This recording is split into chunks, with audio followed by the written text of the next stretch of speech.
Alia and Gael have to trust each other. As acrobats in Cirque du Soleil, they sometimes literally put their lives in someone else's hands. Trust is a confusing thing. It seems so simple, but when you try to pin it down, it can be elusive. I think of the way that my body sits on a surface that's new to me, unknown, and how my muscles remain tight, anticipating anything, and I'm constantly aware of that surface. Over time, with familiarity, I can relax and start to lean back. For many of us, that initial tension exists so much of the time.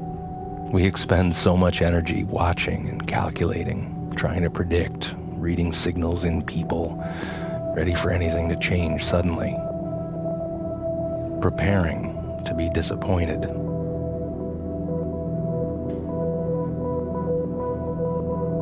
So much energy spent.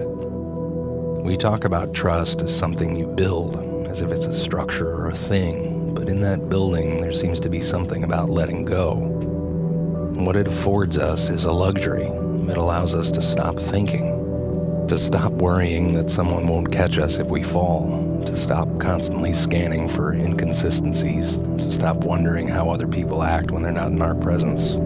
It allows us to relax a part of our minds so that we can focus on what's in front of us. And that's why it's such a tragedy when it's broken. A betrayal can make you think of all the other betrayals that are waiting for you and things that you haven't thought of and people you rely on. And you can feel yourself tightening up, bracing, and in the worst cases, you might resolve to trust no one.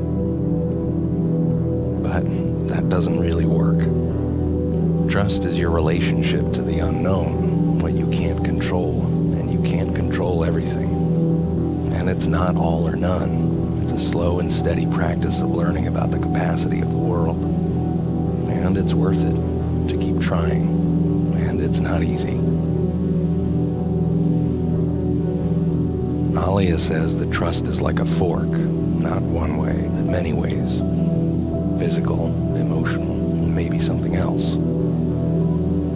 I almost imagine trust as these invisible hands that we stretch out into the world looking for someone to hold on to as we walk into the unknown future.